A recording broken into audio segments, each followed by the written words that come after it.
We return to our lead story, Independence Day events here in the nation's capital. Putting the military front and center on the 4th of July is unusual, but a large-scale military display has been the desire of President Trump for many months. Dan Lamothe, who covers national security for the Washington Post, has been reporting on this, and he's here with more. Dan Lamothe, welcome to the NewsHour. So, first of all, what are we going to see this evening? What's on display? So on display are two Bradley fighting vehicles and two Abrams tanks. They're both down near the Lincoln Memorial. They'll be right near the president as he's speaking, assumedly. There's been some confusion, but it's they're not all tanks. Is I guess the short statement there. In addition to that, we're looking at a relatively robust air show if everything goes according to plan. B-2 bomber, the F-35 fighter. F-22 fighters. I mean, a pretty lengthy and impressive list. This is something President Trump, as we said, has wanted for a long time, since the beginning of his term in office. Yes, this goes back to him appearing in France and seeing the Bastille Day celebration there. And you know, we had the discussion over whether we would do something like this for Memorial Day, and then it was going to be Veterans Day, and apparently it made it as far down the line as this. We won't be having the big military parade that I think he initially envisioned, but the air show that would have been associated with that and a handful of vehicles on the ground is kind of where they ended up. So what has been the reaction from the rest of the administration, from the Pentagon in particular, from people in the White House? The Pentagon's in a pretty tough spot, I think. They have largely been muzzled, really. They have said very little this week. They in many ways have been told not to talk and to let the president and the White House do the talking on this one. I was told that they wanted the element of surprise in this show.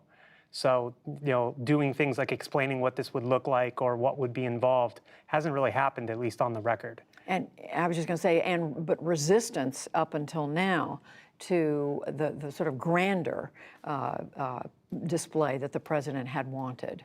I've heard very mixed stories on that. I think partly because of the limited communication coming out of the Pentagon, there was the impression early in the week that a lot of this was all last minute, that the Pentagon really wasn't on board, but was sort of reluctantly carrying it out.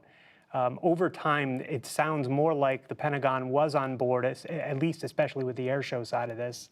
The discussions went back to February and March, but really, a lot of this, in terms of how it was discussed and when they were allowed to talk about it, that complicated it. How much of a factor that the Pentagon you haven't had a confirmed Secretary of Defense since last December?